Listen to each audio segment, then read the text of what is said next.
जय बोलो देवादिदेव 1008 श्री भगवान महावीर स्वामी की जय जय जय। अहिंसा परमो धर्म की जय जय जय। परम पूज आचार्य गुरुवर श्री विद्यासागर जी महाराज की जय जय जय। परम पूज प्रमाणिक संत महामना मुनिराज प्रमासागर जी महाराज की। परम पूज अराय सागर जी महाराज की। धर्म का फल हमें तभी मिलता है जब वो आचरण में जुड़ता है। जब तक हमारा धर्माचरण नहीं हो तब तक जीवन का उद्धार नहीं।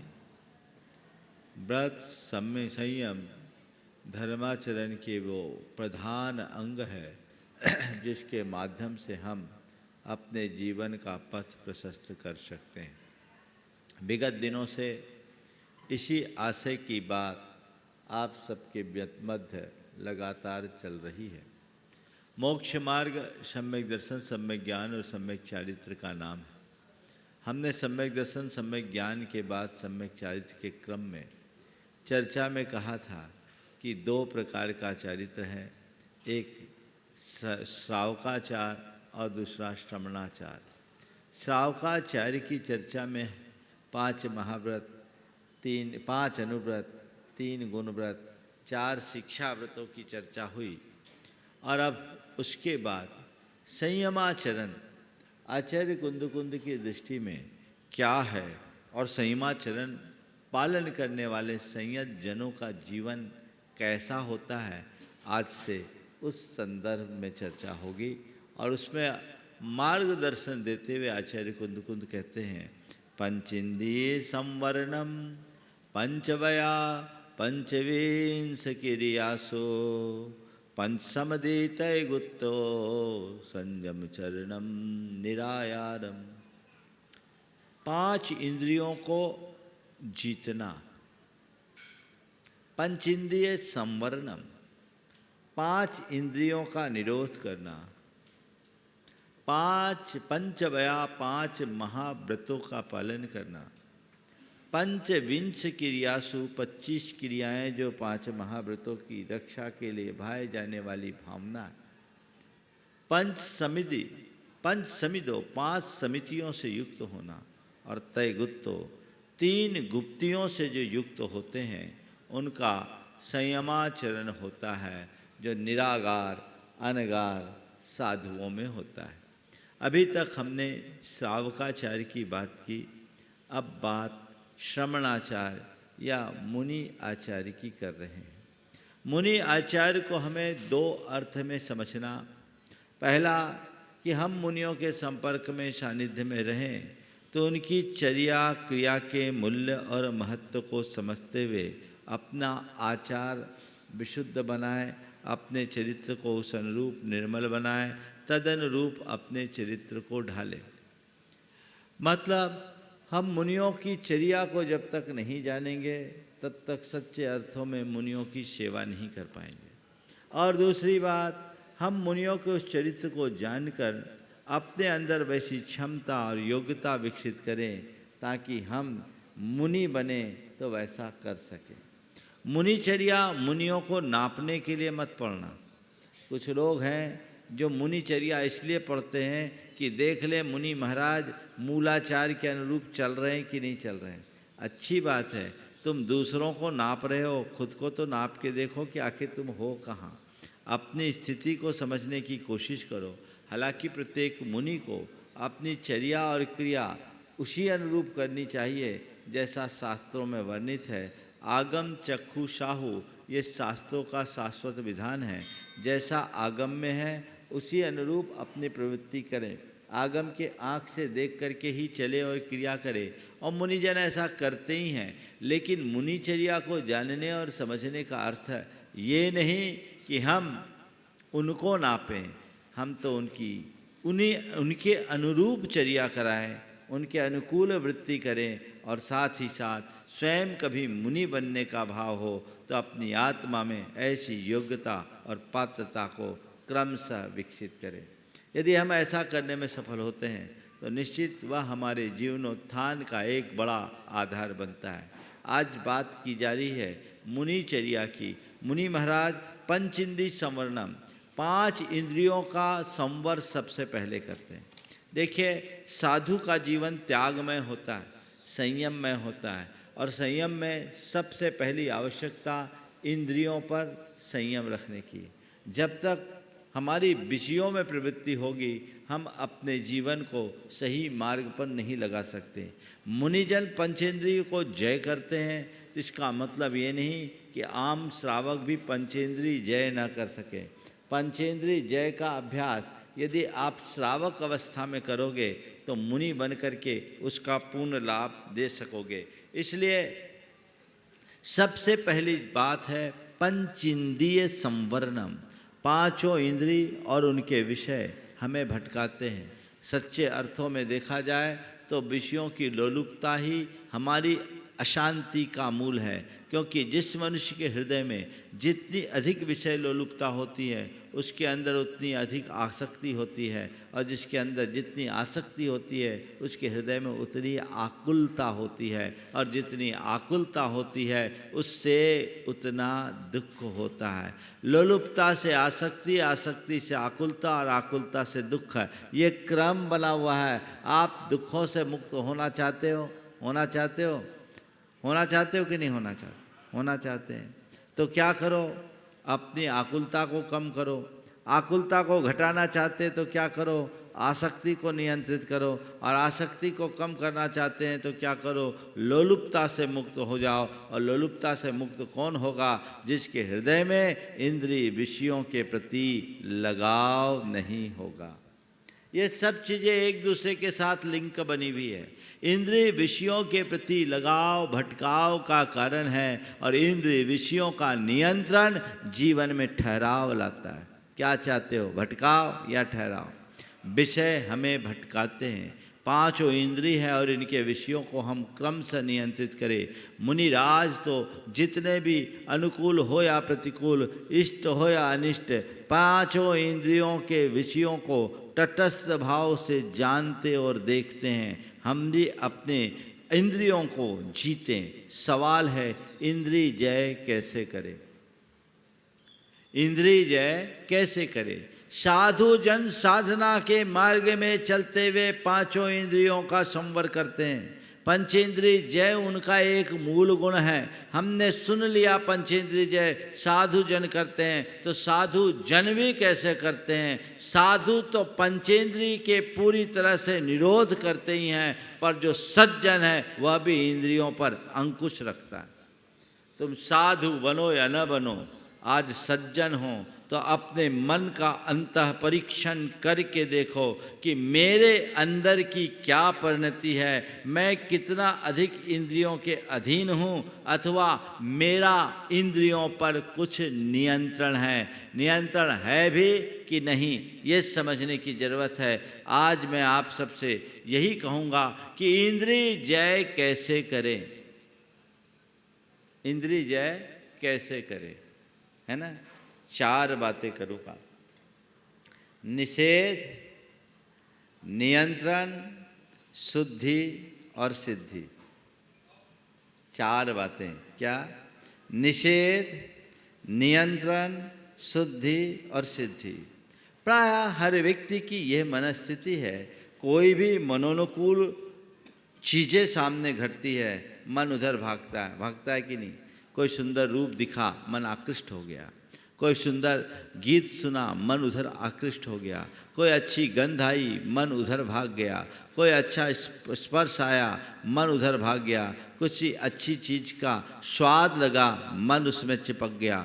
5 इंद्रियों के विषयों के प्रति जो मनों के अनुकूल होते हैं, मन भागता है। और जब मन भागता है तो विवेक वहीं खंडित हो जाता है। जहाँ विवेक जागृत रहता है वहाँ मन पर नियंत्रण हो जाता है। हम लोलुपता को कम कर लेते हैं, लेकिन जहाँ विवेक खो जाता है वहाँ इंसान अपना सब कुछ खो देता है। जहाँ विवेक खोता है वहाँ मनुष्य सब कुछ खो देता है। इसलिए आप चाहते हो कि पांचों इंद्रियों के विषयों पर मैं नियंत्रण करूं, इंद्रियों का निरोध करूं, इंद्रिय जय प्राप्त करूं। तो सबसे पहले निषेध, और निषेध कब होगा? जब आपके अंदर में विवेक होगा। ज्ञान से इंद्रियों पर जय होता है और वैराग्य के बल पर हम उनसे बच सकते हैं। तो सबसे पहले आत्मज्ञान होना चाहिए। इंद्रिय जय के संदर्भ में आचार्य कुंद कहते हैं, जो इंद्रिये जिनिता नान सहावाधियम मुनदियादम तम खलु जिदिंद्रियम ते भनंति तम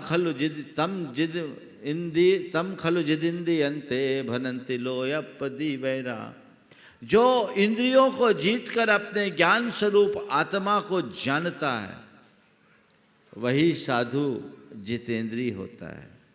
इंद्रिय को जीतना है तो सबसे पहली बात स्वरूप का स्मरण। क्या कहा? स्वरूप बोध। आप अपने जीवन के अनुभव से इस बात को समझ सकते हैं। मन में अनेक प्रकार के ख्याल और विचार आते हैं।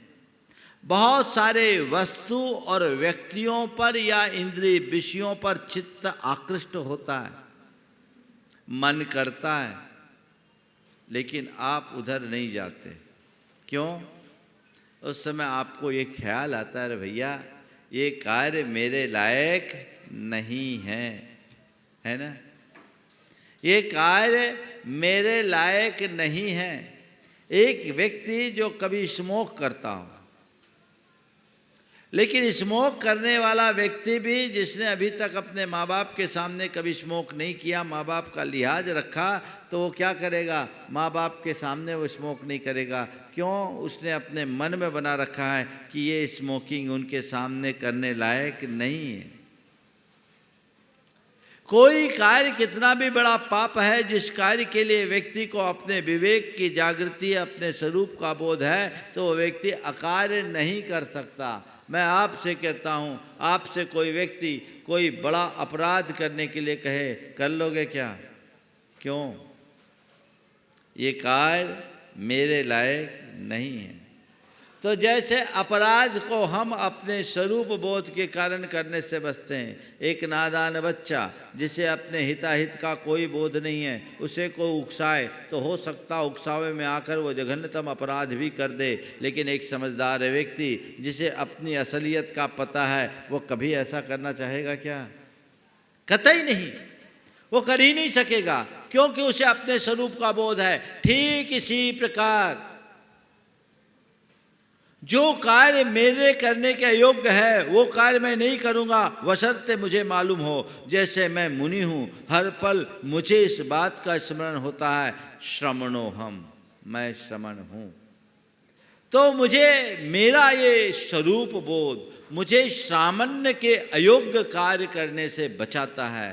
इसी प्रकार जब तुम्हें ये पता रहेगा मैं शुद्ध आत्मा हूँ, तो विकारों की तरफ तुम्हारा मन कभी नहीं जाएगा। इंद्रिय जय को प्राप्त करना चाहते हो तो अपनी भूमिका के अनुरूप अपने स्वरूप को ध्यान रखो। आत्मा में लीन रहने वाले मुनिगण हर पल ये आभास करते हैं, मैं मुनि हूँ सो हम। इंद्रियातीत, विषयातीत, विकारातीत, तो उधर मुझे जाना ही नहीं। आप भी अपनी भूमिका के अनुरूप, मैं एक सद्गृहस्थ हूँ, मैं एक अच्छी छवि वाला इंसान हूँ, मेरी अपनी जवाबदारियाँ हैं, मेरे अपने पारिवारिक पहचान है, मुझे उसे खंडित नहीं करना। ये विवेक जहाँ होता है, आप उन सब बातों में निषेधाज्ञा लगा देते हैं जो आपके स्वरूप के विरुद्ध होती है। निषेधाज्ञा, ये कार्य मैं नहीं कर सकता, चाहे वो कितनी भी आकर्षक हो, चाहे वो कितनी भी प्रिय हो, चाहे वो कितनी भी प्रासंगिक हो, या चाहे उसके लिए कितना भी प्रेशर हो। निषेध, ये कार्य मैं नहीं कर सकता। आपने अपने जीवन में कुछ निषेधाज्ञाएं लगा रखी है या नहीं? बोलो, लगाई है? कुछ बातों में लगाई है। क्या लगाई है? मद्य मांस मधु का हमने अपने बचपन में ही परित्याग कर दिया, तो ये मेरे जीवन के लिए निषिद्ध है। अब मुझे कोई कितना भी प्रेशर भी देता है, कई बार ऐसा प्रसंग आता है, कई लोग बोलते भी हैं, महाराज ऐसे लोगों के बीच उठना बैठना पड़ता है, लोग बाजू में बैठ करके लेते हैं, पर हमारा मन भी नहीं जाता। क्यों नहीं जाता? निषेध है। हमने अपने माइंड में ये बात कोट कर रखी है कि नहीं, ये कार्य मुझे नहीं करना है। तो ये निषेधाज्ञा उत्तरोत्तर बढ़नी चाहिए। जिन बातों का आपने निषेध कर दिया, उसके अलावा अन्य बातें भी तो है। पांचों इंद्रियों के विषय के संबंध में निषेध। हम अपने जीवन में स्पर्श इंद्रिय के विषय से आसक्त होकर कोई मर्यादाहीन कार्य नहीं करेंगे, ये निषेधाज्ञा होनी चाहिए कि नहीं? फिर कैसा भी प्रसंग हो, कैसी भी परिस्थिति हो, हमारा मन कभी नहीं भागेगा। शील संयम सदाचार का पालन केवल संयम से होता है, और संयम मन में निषेध है। जिसने इस निषेधाज्ञा को संभाल लिया, अच्छे से निर्धारित कर लिया, वो बच गया, बाकी सब बह गए। कई बार ऐसा लोगों से कहते सुनते हैं, आकर के कई लोग प्रायश्चित का भी निवेदन करते हैं, महाराज श्री भावनाओं में बहकर हमने ये गलती कर ली। उसमें त्रुटियां भी होती है, अनाचार भी होता है, कदाचार भी होता है, ये सब दुखदायी हैं। इनसे मर्यादाएं खंडित होती है। ये आकुलतोत्पादक हैं और आकुलता को बढ़ाने वाले हैं। इनसे अपने आप को बचाना है तो पहला काम निषेध। ये कार्य मुझे नहीं करना तो नहीं करना, ठान लीजिए, एक लाइन खींच दीजिए।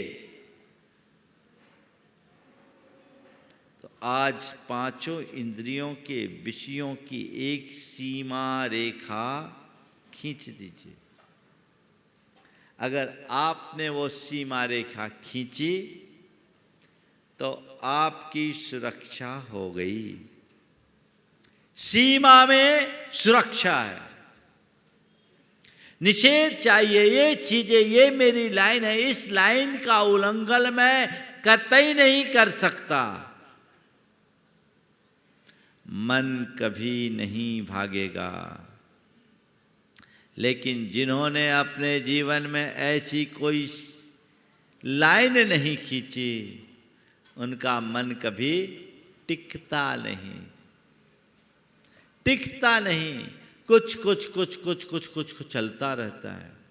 मैं आपके मन की बात क्या कहूँ, मन की स्थिति बहुत भयानक है। एक दिन एक सज्जन ने, जिनकी उम्र 80 वर्ष की थी, भरी आंखों से मुझसे एकांत में निवेदन किया, महाराज श्री क्या बताऊं, बड़ा दुख होता है। भगवान के दर्शन करते करते भी किसी जवान युवती को देख लेता हूं तो मेरा मन विकारी बन जाता है, कोई रास्ता बताइए।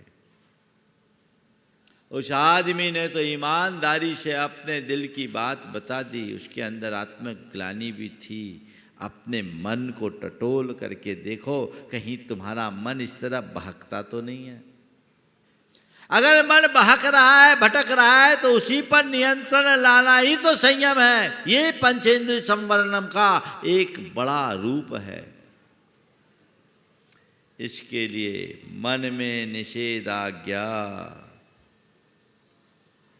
मुझे अपने सील से बाहर झांकना भी नहीं है, सोचना भी नहीं है, देखना भी नहीं है।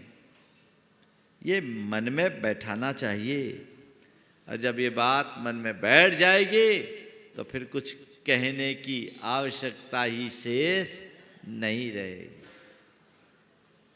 तो आप एक एक इंद्री के विषय में निषेध आज्ञा अपने हिसाब से लगा लीजिए। महाराज कई बार निषेध कर देने के बाद भी मन भागता है, तो जागो। मन का काम भागना है, भागेगा, लेकिन तुम जागे हुए हो तो तुम उसके पीछे मत भागो। मन को भागने दो, तुम मत भागो, जागते रहो। निषेध के बाद नियंत्रण। कई बार जो निषेध होता है ना, स्वप्रेरित होता है, और कई बार का निषेध ऐसा होता है जो दूसरों के द्वारा आरोपित होता है। महाराज जी इनको ये नियम दिला दीजिए, महाराज जी इनको ये नियम दिला दीजिए। मैंने बहुतों को देखा है, नियम लिए और तोड़ दिए। क्यों? नियम उनने लिया ही नहीं है, उनको दिलाया गया। ध्यान रखना, नियम देने की चीज़ नहीं होती, नियम लेने की चीज़ होती है। नियम में बंधा जाता है, बांधा नहीं जाता। बंधन आरोपित होता है, जबकि नियम अंतः से प्रेरित होना चाहिए। जो नियम मैंने लिया है तो उसे मुझे निभाना है। मेरे द्वारा लिए गए नियम मेरी इच्छा के नियम है। मैंने अपने आत्मा के हित के लिए, मैंने अपने जीवन की सलामती के लिए ये नियम लिया है, तो इस नियम पर दृढ़ रहना मेरी जिम्मेदारी है, मेरा ये कर्तव्य है। मैं सपने में भी इस नियम से नहीं डिगूंगा। ये समझ होनी चाहिए। ये समझ अंतर मन में हो तो कभी मन में भटकाव नहीं होगा। फिर भी संस्कारवश यदि मन भटकता है तो नियंत्रण। अब नियंत्रण कैसे करें? इंद्रिय विषयों की ओर मन भागता है। मन का तो स्वभाव ही है विषयों की तरफ भागना। अब भाग रहा है, हम नहीं चाहते फिर भी भाग रहा है। भागने दो, तुम मत भागो। तुम भाग गए तो बह गए। कई बार लोग कहते हैं महाराज जी क्या करे, मन नहीं माना सो ले लिया, मन नहीं माना सो कर लिया। तो इसी मन की मानोगे तो तुम कहीं के नहीं रहोगे। ध्यान रखो, मन की मानना और मन को मनाना, चार शब्द हैं। मानना, मनाना, मोड़ना और तोड़ना। क्या? मानना, मनाना, मोड़ना और तोड़ना। मन की मानो तो भागते रहो। मन तो मनमानी करता है। जो मन की मानते हैं वो कहीं के नहीं रहते। रहते क्या? अभी तक का इतिहास यही बताता है कि सबने सदैव मन की मानी है। और मन अल्पकालिक खुशी देखता है, दीर्घकालिक हित कभी नहीं देखता। अल्पकालिक खुशी देखना मन का काम है, दीर्घकालिक हित केवल विवेक देखता है। इंद्रिय विषयों के सेवन से अल्पकाल का सुख मिलता है, लेकिन दीर्घकाल का दुख है। ये तो सहज लपेटी तलवार है जो चाटने में तो मधुर लगती है, लेकिन जीभ कटती है। इंद्रियों के विषय ऐसे ही हैं जो भोगते समय मधुर लगते हैं, लेकिन अंत में सदैव दुखदायी होते हैं।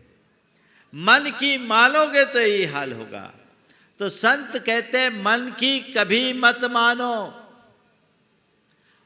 उस पर नियंत्रण लाओ। कैसे? मन को मना के। क्या करो? मन को मनाओ। मन को मनाने के लिए क्या उपाय है? मन को मनाने के दो उपाय हैं, सम्यक दिशा दर्शन और प्रवाह परिवर्तन। मन को मनाना है, मन भाग रहा है, उस समय आप अपने मन को मोटिवेट करें कि नहीं, ये कार्य मेरे योग्य नहीं है, ये मेरी प्रतिज्ञा के विरुद्ध है, ये मेरे जीवन के हित में बाधक है, ऐसा कार्य मैं नहीं कर सकता, मैंने इस कार्य का परित्याग कर दिया, ये मेरे लिए कतई सेवन के योग्य नहीं है, इसका परिणाम भयंकर है, ये दुर्गतियों में ढकेलने वाला है, ये मेरे अंदर की आकुलता को बढ़ाने वाला है, इसमें कभी तृप्ति और तसल्ली नहीं होने वाली है। जैसे खाज खुजाने से खाज मिटती नहीं अपितु और बढ़ती जाती है, ऐसे इस तरह के कृत्यों को करने से शांति मिलती नहीं अपितु अशांति और अधिक बढ़ती जाती है। इसमें राहत नहीं, आफत है। इसमें राहत नहीं, आफत है। मुझे आफत में नहीं फंसना, मुझे अपने मन को सही रास्ते पर लग तरीके का संबोधन मिलता है तो मन मानता है। मन को मोटिवेट करे, सेल्फ मोटिवेशन, मनाइए, मन मान जाएगा। जैसे कोई आज्ञाकारी बच्चा होता है, कभी कभी किसी बात पर जिद कर लेता है और उसको कोई थोड़ा बहुत समझा दे तो वापस रास्ते पे आ जाता है, अपनी जिद छोड़ देता है। मन का स्वभाव भी जिद्दी है, लेकिन यदि आप मन को मना लेंगे, उसकी जिद पूर्ति करते रहेंगे तो मन भयानक रूप लेता रहता है। और मन को मनाने की दृष्टि आपकी जग गई तो आपका मन मुड़ सकता है, फिर कठिनाई नहीं। तो मानना, मनाना, मन को मनाओ। कैसे? सम्यक दिशा दर्शन के बल पर, ऑटो सजेशन के बल पर। चाहे आपके अंदर की कोई दुर्बलता हो, चाहे आपके मन का कोई विकार हो, विषय हो या कषाय हो, इन पर नियंत्रण लाने के लिए मन को संभालना सबसे ज़्यादा जरूरी है। नियंत्रण, जिसने मन पर नियंत्रण कर लिया उसने सारे जग पर नियंत्रण कर लिया। खेल तो सारा मन का ही है, पर मन है कि मानता नहीं। किसके लिए? किसका मन नहीं मानता? जो अंदर से जगता नहीं, जो अपनी आत्मा को जानता नहीं। जो आत्मा को जानता है उसका मन सदैव उसकी मानता है, और जो आत्मज्ञान से शून्य है वो मन की मानने के चक्कर में फिरते रहते हैं। अभी तक हमारा तुम्हारा सबका अतीत का इतिहास यही रहा है कि हमने मन का माना, मन की मानी, और मन की मानने के कारण दुर्गति के पात्र बने। भाव भाव में हमने अपने आप को दुर्गति का पात्र बनाया है। अब मेरे अंदर सही समझ विकसित हुई है तो मुझे अब मानना नहीं है, मन को मनाना है। मन के नियंत्रण का ये पहला रास्ता, मनाओ। मानो मत, मनाओ। मन भाग रहा है, नहीं ये नहीं हो सकता। ये कार्य करने के बाद एक बार मुझसे एक युवक ने पूछा, महाराज जी आप, मेरा 3 दिन का अंतराय था, गर्मी का समय था, 47 टेम्परेचर चल रहा था, और तीनों दिन शुरू में ही अंतराय हो गया। एक इंजीनियरिंग का छात्र था, उसने मुझसे पूछा, महाराज जी मैं देख रहा हूँ 3 दिन से आपका अंतराय है, शरीर बिल्कुल श्लथ हो गया है, शिथिल हो गया है, और इतनी प्रचंड गर्मी है, आपके मन में ये नहीं आता कि अंतराय आ रहा है तो बाल को एक तरफ करके रोटी खा लूँ? देखो, आ सकता है। मैंने कहा, मैंने अपने मन को ईमानदार बना लिया है, इसलिए ऐसा नहीं होता। जिस दिन मन बेईमान हो जाएगा ऐसा हो सकता है। मैंने अपने मन को ईमानदार बना लिया है, इसलिए ऐसा नहीं होता। जिसका मन बेईमान हो उसके लिए सब कुछ संभव है। मैंने कहा, ध्यान रखो, जिस समय बाल आता है उस समय मन में ये नहीं आता कि ये बाल क्यों आ गया, उस समय यही ख्याल आता, बाल आ गया, अब रोटी नहीं लेना, अब आहार ग्रहण नहीं करना, यह अशुद्ध आहार है, ये हमारे लेने के योग्य नहीं है। और हम उसी क्षण अपने मन से कह देते, भाई अब तो 24 घंटा तुझे इसी व्यवस्था में रहना होगा। तेरे लिए मैंने सामने वालों के आगे हाथ फैलाया है, अब तेरे भाग्य में नहीं बदा तो जो हो उसमें तुझे स्वीकार करना पड़ेगा। और हमारे मन को मानना पड़ता है। क्यों? क्योंकि उसको पता है हमारी जिद पूरी होनी ही नहीं है। जिद पूरी होनी ही नहीं है। कौन से बच्चे जिद करते हैं बताएं? जिसकी जिद आप पूरी करते हैं। मैं आप सबको सलाह देता हूं, अपने बच्चों की जिद ज़्यादा पूरी मत करो, नहीं तो वो जिद्दी बनेंगे, और जो जिद्दी होगा उसका जीवन रद्दी होगा। जिद पूरी मत करो, उसकी आवश्यकताएं जितनी है उसकी पूर्ति करो, बाकी पूरी करने का काम मत करो। आपका मन जिद्दी हो गया क्योंकि आप अपने मन की जिद को पूरी करने में लगे रहते हैं, और हमारा मन कभी जिद नहीं करता क्योंकि उसको पता है यहाँ सुनवाई नहीं है, सुनवाई नहीं है। तो क्या करेंगे? जो मिल रहा है चुपचाप स्वीकार करो। मनाने की कला सीखिए। मन पर नियंत्रण तभी होगा। निषेध के बाद नियंत्रण। हमने अपने आप को अपने संकल्पों से बांध रखा है, और वो संकल्प हम कभी शिथिल नहीं होने देते। साधु जनों का जो चरित्र है उनके संकल्प के बल पर ही टिकता है। संकल्प शिथिल हो जाए तो चरित्र को विखंडित होने में एक पल का विलंब नहीं होता। तो निषेध, नियंत्रण, क्या करना? मन को मनाना, और मनाने के बाद क्या करना है? मोड़ देना, मोड़ना, प्रवाह परिवर्तन। प्रवाह परिवर्तन, उसके डायरेक्शन को चेंज कर दीजिए। कुछ अच्छा पढ़ने लगिए, कुछ अच्छा सुनने लीजिए, कुछ अच्छी बातें करने लगिए। उस स्थान से हट जाइए जिधर मन भटक रहा है। उधर से हट करके कहीं है किसी से बातें करना शुरू कर दीजिए, किसी से कुछ पढ़ना शुरू कर दीजिए, कुछ सुनना शुरू कर दीजिए, या बैठ करके कुछ ध्यान चिंतन में अपने आप को लगा लीजिए। मन मुड़ जाएगा तो फिर चित्त ही अलग हो जाएगा। मन को मोड़ दे यानी मन को बदल दे, टर्न अप हो जाए। कई बार आप लोग बोलते हैं ना, कई चीज़ों के लिए आपके मन में बड़ी आकुलता होती है, ऐसा करना वैसा करना, ये करना वो करना, जिसके पीछे आप बेचैन होते हैं। अचानक वो सामग्री आपको उपलब्ध भी हो जाती है, फिर आप क्या कहते हैं? नहीं अब नहीं चाहिए। क्यों भैया? अभी तक तो तुम कह रहे थे। नहीं, अब मन बदल गया। क्या? मन बदल गया। और अब मन बदल गया तो हमें नहीं चाहिए। मन बदल गया सो बदल गया। ध्यान रखना, जब तक मन में ललक है तब तक ही किसी चीज़ की लोलुपता है। ललक खत्म हो गई, एक बार मन बदल गया तो चाहे वो कितनी भी प्रिय व्यक्ति हो या वस्तु हो, उसकी तरफ ध्यान नहीं जाता। तो मन को बदला जा सकता है तत्व ज्ञान के बल पर। अगर हृदय में तत्व ज्ञान होगा, मन बदलेगा, और मन बदलेगा तो जीवन संभलेगा। मन को बदलने की कोशिश करिए। आप लोग मन को बदलने की कला नहीं जानते, आप केवल मन को बहलाना जानते हो। ध्यान रखना, मन को बहलाने से जीवन में शांति नहीं, जीवन में शांति मन को बदलने से हो।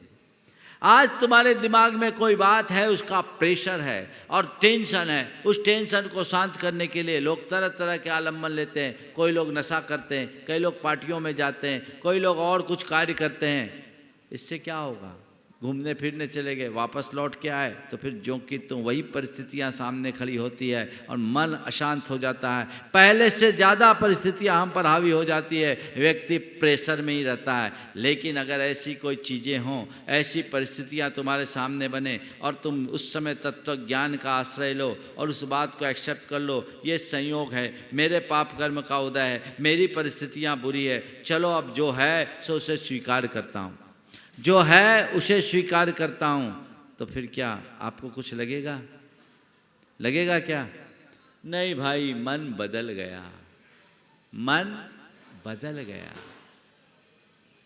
मन बदल जाने पर व्यक्ति कष्ट में भी मस्त रहता है। जिसका मन बदलता है उसका जीवन संभलता है। मोड़िए, प्रवाह परिवर्तन कीजिए, मन को मोड़ना सीखिए। इंद्रिय जय के लिए बहुत जरूरत। हम लोग केवल ऊपर ऊपर से इंद्रिय जय की बात करते हैं, और इंद्रिय जय के नाम पर अगर व्यक्ति ज़्यादा तर्क करता है तो केवल खाने पीने पर संयम, ये चीज़ नहीं खाना, ये चीज़ नहीं खाना, मेरा नमक का त्याग है, मेरे शक्कर का त्याग है, मैं षड्रस को त्याग करके भोजन लेता हूँ। अरे भाई, तुम षड्रस त्यागते हो, बहुत अच्छी बात है, पर अंतर रस आया नहीं तो षड्रस त्यागने का कोई मतलब नहीं। निज रस का पान करो, अंतर रस लो। तुम नीरस भोजन भी यदि रस ले करके कर रहे हो तो तुम्हारा इंद्रिय जय नहीं, और रस छोड़ करके अंदर का रस लेते हुए उस सामग्री का रस छोड़कर तुम सरस भोजन भी करो तो तुम्हारा इंद्रिय जय है। अगर तुम्हारे अंदर इंद्रिय की आसक्ति है ना तो रूखी रोटी में भी तुम स्वाद ढूंढोगे। इंद्रिय जयी वो है जिसको स्वाद आता ही नहीं, वो तो पेट का गड्ढा भरता है, उसे पता ही नहीं लगता कि मैं क्या खा रहा हूँ और क्या नहीं खा रहा हूँ। और ऐसा कई बार अनुभव में आता है। एक बार इनके चौके में मैं था, 1996 की बात है। इनके यहाँ चौके में सब्जियाँ बहुत सारी बंधी थी। इनकी बहनें ब्रह्मचारिणियाँ हैं, तो बहुत सारी मैंने थाली देखा ही नहीं, कहा कि हटाएंगे तो है नहीं है, जो दे सो लूँ। और ये मुझे इनके यहाँ परवल भी बना था और कुंदरू भी बना। कुंदरू उससे पहले मैंने अपने जीवन में कभी खाया नहीं। वो बेसन डालकर अलग तरीके से उसको बनाया। अब बीच आहार में ऐसे ही बोल रहे हैं, दे कुंदरू दे कुंदरू। बोले हूँ? बोले महाराज कुंदरू चल रही। सुदर्शन बोल रहे कुंदरू चल रही है। बोले हाँ, मैं उसे पलवल मार करके खा रहा हूँ। अब दोनों के स्वाद में बड़ा अंतर है। स्वाद लेना और स्वाद आना, इसमें बड़ा अंतर है। स्वाद आए तो आने दो, कोई वस्तु बेस्वाद नहीं है। हर पुद्गल में स्वाद का गुण है, पर स्वाद लेने की ललक छोड़ दो। वस्तु उसका अपना सहज स्वाद आएगा, वो भी तब जब तुम उधर ध्यान दोगे। अगर ध्यान तुम्हारा अपने कार्य में लगा हुआ है तो कितनी भी स्वादिष्ट है ना, रसगुल्ला भी मुंह में है तो रस लेने की इच्छा नहीं होगी। तो अंतर मन में ऐसी भावना हो, मन को मोड़ने की कला सीखिए। जब भी मन विकारी होने लगे, जब भी मन विषयों की ओर भागने को व्याकुल हो जाए, मन को मोड़िए, उसे सम्यक दिशा दर्शन दीजिए, उसके प्रवाह को परिवर्तन कर दीजिए, उसका डायरेक्शन चेंज कर दीजिए। आपका मन शांत हो जाएगा, उद्वेग ठंडा हो जाएगा, आकुलताएं समाप्त हो जाएगी, इसी में नियंत्रण आएगा। और ये नियंत्रण पाने में आप कामयाब हो गए तो आपका जीवन धन्य हो गया। अभी मैंने कहा कि रस छोड़ने का नाम इंद्रिय जय नहीं है। इसका मतलब ये मत सोचना कि महाराज आज से रस त्याग बंद करते हैं। अभ्यास करो। मैं कह रहा हूँ रस को त्यागो। रोज बिना नमक के भोजन नहीं कर पाते। आप थोड़ा सोचो, आप लोगों को बोलता हूँ रोज नमक खाते हो आप, और थोड़ी सी नमक कम हो जाए भोजन में तो आपकी त्योरियाँ चढ़ जाती है। मुनियों को आप आहार देते हो, देखो मुनि महाराज रोज बिना नमक का लेते हैं, एक दिन हम थोड़ा कम नमक का नहीं चला सकते क्या? खा के देखो, मन में क्षमता रखे। लेकिन आप लोग क्या करते हो, जिस दिन नमक छोड़ते हो उस दिन खीर बना लेते हो, सब्स्टिट्यूट ले आए। रस कहाँ छूटा? बात समझ में आ रही है? अंतर रस को पकड़ो, अंतर रस को पकड़ो, उसे जानो, उसे समझो, जिससे हमारा जीवन धन्य हो सके और हम अपने जीवन को बेहतर और सुंदर बना सके। ये पुरुषार्थ ही जीवन की सबसे बड़ी उपलब्धि है। और धर्म साधना संयम में है। जैसे मुनिजन संयम के राह पर चलते हैं, हम भी संयम के राह पर चले। वे पंचेंद्रिय जयी हैं तो हम भी कम से कम इंद्रिय लंपट बनने से बचें। पंचेंद्रिय जयी हो सको अच्छी बात है, लेकिन ऐसा नहीं कर सकते तो कम से कम इंद्रिय लंपट तो मत बनो। विषय लंपट व्यक्ति का जीवन स्तर बहुत हीन होता है, उससे बचे। और आजकल ऐसे लंपटों की लाइन बढ़ते जा रही है, लंबी हो रही है। उससे अपने आप को बचाना, अपनी लालसा को नियंत्रित करने में जब तक आप सफल नहीं होंगे, अपने जीवन का उत्कर्ष नहीं कर सकेंगे। तो निषेध, फिर नियंत्रण, ऐसा कर लोगे तो आपके अंतर मन में अपने आप शुद्धि हो जाएगी। होगी कि नहीं होगी? हाँ, शुद्धि होगी। धीरे धीरे धीरे धीरे विकार शांत होंगे और आप अपने आप पर विजय पाने में समर्थ हो जाएंगे। आप खुद महसूस करेंगे कि मैं अंदर से इतना सबल हो गया। ध्यान रखना, जिस व्यक्ति के अंतर मन में दुर्बलताएं जितनी हावी होती है उतना कमज़ोर होता है, और जो अपनी दुर्बलताओं को जितना जीत लेता है उतना सबल होता है। आप सबल बनना चाहते हैं या कमज़ोर? क्या? जोर से बोलो, बल लगाकर। सबल। काम क्या कर रहे हो? सबल हो तो बलवान बनो। अपना बल अपने विकारों को जीतने में लगाओ, दूसरों को नीचा दिखाने में क्यों लगाते हो? हर कोई दूसरों को चित्त करने की कोशिश में लगा है और खुद अपने विकारों के आगे चित्त पड़ा है। अरे भाई चेतो, पर को चित्त करने की जगह अपने आप को सावचित्त करो, सावधान करो। और तुम अगर सावचेत होगे, तुम्हारी दुर्बलताएं तुम पर हावी नहीं होगी, तुम्हारे जीवन का वास्तविक उत्कर्ष हो सकेगा और जीवन को आगे बढ़ाने में समर्थ हो सकोगे। तो वो दिशा और वो दृष्टि अंतर मन में होनी चाहिए, तो शुद्धि होगी। जब तक हमारा अंतर मन शुद्ध न हो, निर्मल न हो, तो हमारा धर्म साधन का कोई अर्थ नहीं। वही धर्म सार्थक है जो हमारे अंतस्करण को पवित्र करे। वो धर्माचरण व्यर्थ है जिससे अंतर मन में मलिनता हो। ध्यान रखना, मन की मलिनता धर्म की तेजस्विता को नष्ट कर देती है।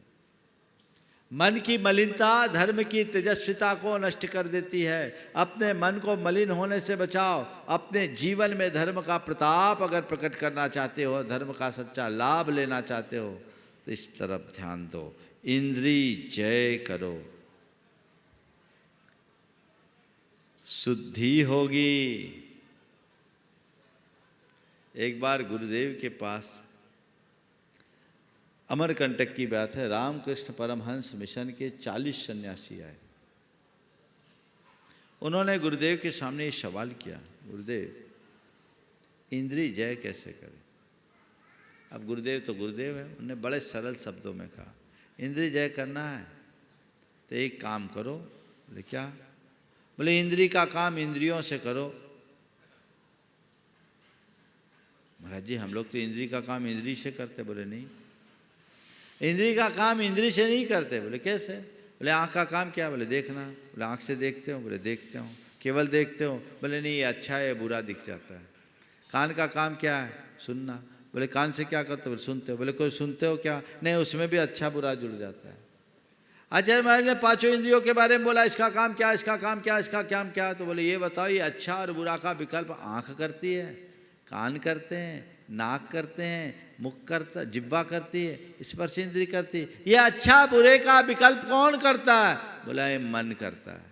कौन करता है? मन करता है। तो गुरुदेव ने कुल इतना ही कहा, इंद्रियों के काम को केवल इंद्रियों से करो, उनके साथ मन को मत जुड़ने दो। मन जुड़ा खेल खराब, मन ही खेल बिगाड़ता है। तो मन को मत जुड़ने दो, मन को मन तक सीमित रखो, सारा रास्ता अपने आप प्रशस्त हो जाएगा। लेकिन आप लोग हैं जो सब काम में मन को घुसा देते हो, और जहाँ मन घुसता है वहाँ सारा मामला बिगड़ जाता है। तो मन घुसे नहीं, उसके लिए निषेध, उसके लिए नियंत्रण, तब होगी शुद्धि। और जब ऐसी होगी शुद्धि, तभी होगी जीवन की सिद्धि, साधना की सिद्धि। अपनी साधना को सिद्धि में बदलना चाहते हो तो ये उसका रास्ता है। जो इस रास्ते को अंगीकार करके चलता है, उसका जीवन निश्चयतः प्रशस्त हो जाता है, वो अपने जीवन को धन्य करता है। आज मुनि जनों के लिए जो चर्या बताई, पंच इंद्रिय संवरणम, पंचबया, पंचविंश क्रियासु, पंच समिदो तय गुत्तो संयम चरणम निरायारम, जो ये बात कही गई है, इंद्रियों का संवर बहुत जरूरी है। संयम इसके अभाव में कभी पल नहीं सकता। आचार्य कुंद ने हम सब के लिए जो मार्गदर्शन दिया है, काश हम उसे गहराई से समझें, अपने जीवन में उसे स्थापित करने की कोशिश करें, तो हम अपना जीवनोत्कर्ष निश्चित रूप से करने में समर्थ हो सकते हैं। समय आप सबका हो गया है, यहीं पर विराम। बोलिए परम पूज आचार्य गुरुवर श्री विद्यासागर जी महाराज जी। जय जय जय परम पूज्य महामना मुराद प्रमासागर जी महाराज की जय जय जय।